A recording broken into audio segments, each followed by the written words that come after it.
আসসালামু আলাইকুম, welcome to জাহানস দুনিয়া। নতুন বছরে সবাইকে অনেক অনেক শুভেচ্ছা। আশা করি সবার নতুন বছরটা খুব সুন্দরভাবে স্টার্ট হয়েছে অ্যান্ড 2024 সবার অনেক সুন্দর করে শেষ হয়েছে। আলহামদুলিল্লাহ, আমাদের তো বলতে গেলে অনেক কিছুর মধ্য দিয়ে নতুন বছরটা শুরু হলো। আল্লাহর কাছে শুক্রিয়া শেষ নেই। আল্লাহ নতুন বছরেই হ্যাপি হওয়ার মতন অনেক অনেক রিজন দিয়েছেন, আলহামদুলিল্লাহ। আজকের দিনটা শুরু করছি একদম সকাল থেকে। সকালে ঘুম থেকে উঠেই সব কিছু গোছালাম, আর অনেক রান্নাবাড়ি করব, কারণ আজকে আমার বান্ধবী আমাদের বাসায় আসবে। তো হঠাৎ করেই প্ল্যান হলো যে ওরা আসবে, এই জন্য আর কি টুকটাক কিছু আয়োজন করব। বাসার এই কাউন্টার টপটা আমার সবচাইতে পছন্দের, কারণ এখানে আমি আমার পছন্দের সব জিনিসগুলো রেখেছি। আমার এরকম ছোট ছোট ডেকোরেশন পিসেস খুব ভালো লাগে। নেক্সট ডে চলে যাচ্ছি সকালে ব্রেকফাস্ট করতে। আগের দিন কিছু রান্নাবাড়ি করেছিলাম, সেগুলো দিয়ে একটু পরোটা ডিম ভাজি খাবো। খেয়ে দিয়ে ব্রেকফাস্টের পর্বটা শেষ করব, কারণ আজকে অনেক কাজ।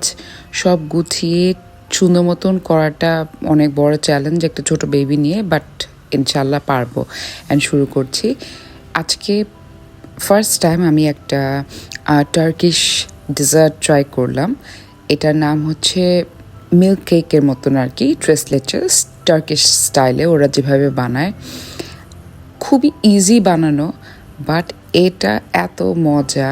আমি যখন বানিয়ে শেষ করেছিলাম, পুরো পার্টি এটা মনে হয় একদম সুপার হিট একটা ডিশ ছিল। সবাই খুব লাইক করেছিল। এটা আসলেই অনেক মজা। এই জিনিসটা না মুখে দিলে একদম মেল্ট হয়ে আসে, এত নরম, আর উপরের পার্টটা একদম ক্রিমি। কারো যদি রেসিপি দেখতে ইচ্ছা হয় বা শিখতে ইচ্ছা হয়, আমাকে তোমরা কমেন্ট করে জানাবে। আমি চেষ্টা করব পুরো ফুল রেসিপিটা শেয়ার করার। আমি পাশাপাশি আরও রান্না চড়িয়ে দিলাম। আমি অল্প করে একটু শুটকি রান্না করছি, কারণ আমার ফ্রেন্ড খুব পছন্দ করে শুটকি খেতে, প্লাস আমারও পছন্দ, কিন্তু আমি ওকে নিয়ে শুটকি খেতে খুবই ভালোবাসি। দুজনে মিলে খুব মজা করে আমরা শুটকি দিয়ে খাবো, এটাই আমার মনে হচ্ছিল। আমার হাজব্যান্ড বেসিক্যালি শুটকি খায় না, সো আমি আসলে এরকম কোম্পানি ছাড়া আমার ভালো লাগে না শুটকি খেতে। আমি পাশাপাশি একটু কোরমা চিকেনের মতন করেছিলাম, আর মাটন করেছিলাম। মাটনটা তেমন কোনো কাহিনী করে করিনি, জাস্ট সিম্পল করে রান্না করেছি আমার আম্মুর মতন করে। আমার কাছে সবসময় এরকম বাদাম বাটা হাবি জাবি এসব দিয়ে করতে ভালো লাগে না, মাঝে মাঝে খুব ইজি সিম্পল রেসিপিও ভালো লাগে। আর সাথে আমি একটা সরিষা মাছ করি, ওই মাছটা করেছিলাম।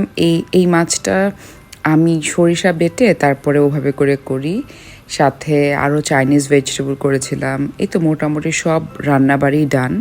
আমি যেটা করেছি সব কিছু আমি সার্ভিং ডিশে সার্ভ করে সব রেখে রেখে এক সাইডে রাখা শুরু করলাম, যেন আমার কাজটা ইজি হয়। এই দেখো, তোমাদের সাথে যে রেসিপিটা শেয়ার করেছিলাম কেকের, ওইটার নেক্সট ফিনিশিংটা এখন আমি দিব। একটা ক্যারামেল সস রেডি করতে হয়, ওই সসটাই আমি রেডি করেছি। আর জাস্ট নর্মাল হুইপ ক্রিমে কোনো সুগার যায় না, যে কারণে এটা অনেক সুগারি হবে না, যেহেতু ক্যারামেলটা এমনিতেই অনেক সুগারি হয়। হুইপ ক্রিমটা দিয়ে উপরে ক্যারামেল সসটা দিয়ে দিলেই জাস্ট হয়ে গেল। এটা যে কি মজা, এটা এত মজার, বলার বাইরে। আমি চেষ্টা করব কোনো এক সময় নেক্সটে আবার যখন বানাই এই রেসিপিটা তোমাদের সাথে শেয়ার করতে।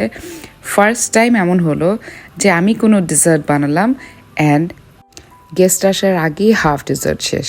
আমার হাজব্যান্ড খেয়েছে, আমি তাকে মিষ্টি খেতে দেখি না, কিন্তু এটা সে খুবই পছন্দ করে খেয়েছে। আর সাথে আমি করেছিলাম একদম গরম গরম পেঁয়াজু। ওরা যখন বাসায় এসেছে তখনই আমি পেঁয়াজু করেছি, সালাদ কেটেছি, সব বাকি রেডি, জাস্ট গরম করব আর সার্ভ করব। প্রতিটা জিনিস আমি ফ্রেশ রান্না করেছি।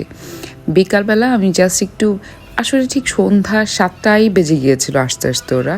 তো আমি ওইরকম নাস্তা আয়োজন করিনি, করলে আসলে ডিনারটা আর করা যাবে না, পেট ভরে যাবে। জাস্ট পেঁয়াজুই রেখেছিলাম, একটু গল্প করে তারপরে ডিনার সার্ভ করে দিয়েছিলাম। চলো আমার কি কি আয়োজন ছিল সব দেখাই। করেছিলাম পোলাও, চিকেন কোরমা, তারপরে একটা মাছ, ভেজিটেবল স্যালাড, তারপর তোমার খাসি মাংস, এরপরে পেঁয়াজু, অনেক কিছু। আর আমার ফ্রেন্ড আমার জন্য এত কিউট একটা গিফট এনেছিল, আমার কাছে অনেক ভালো লাগছিল। ছোট ভাই ও এনেছিল। আলহামদুলিল্লাহ, দিনটা অনেক ভালো কেটেছে।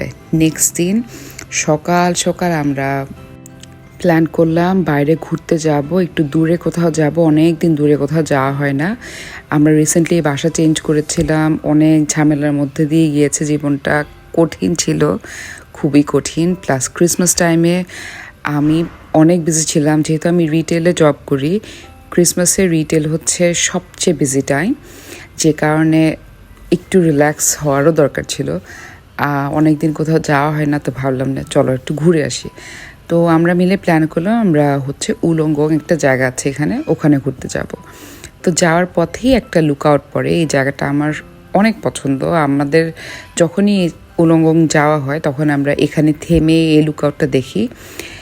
এটা এখান থেকে না মনে হয় যে পুরো দুনিয়া দেখা যায়, এত সুন্দর লাগে। দেখো ভিউটা, তুমি খালি চোখে, আমি যা দেখেছি ক্যামেরায়, আমি জীবনে এগুলো বন্দি করতে পারবো না। এই জায়গাটা এত সুন্দর, এত সুন্দর, মানে অদ্ভুত, মনে হয় আকাশ আর পানি একদম মিলে যাচ্ছে, এত সুন্দর একটা ভিউ।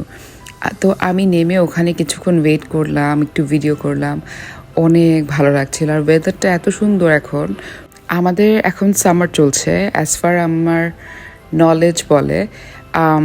অস্ট্রেলিয়া, নিউজিল্যান্ড, আশেপাশে যতগুলো দেশ আছে সব জায়গায় মোটামুটি সামার। তো গরমে আমাদের ওয়েদারটা ভীষণ সুন্দর থাকে। দেখো আমার হাজব্যান্ড ওখানে পৌঁছে যেয়ে জুমা নামাজ পড়েছে, পড়ার পর আমাদের জন্য এই জিনিসটা ওখান থেকে নিয়ে এসেছিল। এটা হচ্ছে একটা কুনাফার মতন, এটা খুব মজা ছিল, খুব লাইট মিষ্টি ছিল, খুবই মজা ছিল। আর চারিদিকে ক্রিসমাসের যত সব মেলা টাইপের হয় যেগুলো, ওগুলো ছিল। তো ছোট ছোট স্টল যেরকম, মানে অনেক সুন্দর লাগছিল ওগুলো। যে ওইগুলোই আমি দেখছিলাম যে কত ধরনের স্টল নিয়ে মানুষ বসেছে আসলে, নিউ ইয়ার্সের একটা ফেস্টিভ্যাল, সব কিছুই। তো দুপুরে আমরা গিয়েছিলাম আমার খুব বেশি ফেভারিট একটা রেস্টুরেন্ট, এটা হচ্ছে একটা মালয়েশিয়ান রেস্টুরেন্টে, ওখানে আমরা খাওয়া দাওয়া করেছিলাম। এটার নাম হচ্ছে পাপা রিচ। এখানে একদম ওদের ট্র্যাডিশনাল ফুডটা পাওয়া যায়। খাওয়াটা অনেক মজা ছিল, অনেক মজা ছিল, কিন্তু আমার এত অ্যালার্জি হয়েছিল এই খাওয়াটা খেয়ে। কারণ একটা পিনাট সস দেয়, ওই সসটা না আমার মনে হয় আমাকে স্যুট করেনি, কিন্তু আমি খুবই মজা করে খেয়েছি। যাই হোক, পরে অনেক দুঃখ লেগেছে যে কেন আসলে জিনিসটা স্যুট করলো না আমাকে। কিন্তু তাও আমি আর রিগ্রেট করি না, কারণ খাওয়াটা খুবই মজা ছিল। এরপর ওখান থেকে আমরা উলঙ্গংয়ের সবচাইতে পপুলার যে লোকেশনটা, ওখানে গিয়েছিলাম। সেটা হচ্ছে লাইট হাউস বলে এটাকে। তো লাইট হাউস যেতে আশেপাশে যা ভিউ ছিল আমরা সব দেখতে দেখতে যাচ্ছিলাম। এই জায়গাটা অস্ট্রেলিয়াতে আমি যতদিন ধরে থাকি আমার মনে হয় এর চেয়ে সুন্দর জায়গা আমার কাছে কেন জানি কখনো লাগে না। এত সুন্দর এই জায়গাটা, মানে সমুদ্রের ভিউটা না অন্য রকম সুন্দর, আমি বলে বুঝাতে পারবো না। এই জায়গাটা আমার এত পছন্দ। আমরা যখন স্টুডেন্ট ছিলাম, যখন আমার ভাই এখানে ছিল, আমরা প্রায় সময়ই চলে যেতাম এখানে, যেয়ে আমরা পিৎজা খেতাম, রাতেও চলে যেতাম, এরকম হতো। 1 ঘন্টা ড্রাইভ, বাট অনেক সুন্দর এই জায়গাটা। আর দেখো, একটু একটু গ্লুমি স্কাই, কেমন যেন বৃষ্টি আসবে মনে হচ্ছে, কিন্তু আসলে বৃষ্টি হয়নি, অনেক মেঘ। যা ভালো লেগেছে, আমার বাচ্চাটা এত এনজয় করেছিল, ওর মুখে শুধু হাসি আর হাসি, অনেক বাতাস, সে খুব হ্যাপি ছিল। আলহামদুলিল্লাহ, আমাদের দিনটা অনেক ভালো কেটেছে। আমরা আসলে অনেক দিন পর ঘুরতে যাওয়াটাও সার্থক ছিল, এত ভালো লেগেছে এই জায়গাটায় যে। তো পানির কাছে বসে থাকলে না এমনি ভিতরটা শান্তি হয়ে যায়। আমরা অনেকক্ষণ এখানে বসেছিলাম, পুরো জায়গাটা হেঁটেছি আমার বেবিকে নিয়ে। ও হেঁটে হেঁটে হাসি দিয়ে দিয়ে খুশি হয়ে হয়ে পুরো জায়গাটা দেখেছে। এই তো দেখো, আমি তোমাদের জন্য কিছুটা ক্যাপচার করেছি কতটা সুন্দর জায়গাটা। আর অস্ট্রেলিয়া এরকমই, মানে এরকম ন্যাচারালি দেখতে চাইলে এমন সব ভিউওয়ালা জিনিস তোমরা দেখতে পারবে, এটাই হচ্ছে অস্ট্রেলিয়া। তো আমি তো সিডনিতে থাকি, সিডনি থেকে এই জায়গাটা অ্যারাউন্ড 1 ঘন্টাই ড্রাইভ হবে, অনেক বেশি দূরে না, বাট গেলে ভালো লাগবে। এটা খুব সুন্দর একটা জায়গা। তো আমি যতটুকু পেরেছি তোমাদের সাথে শেয়ার করার চেষ্টা করেছি।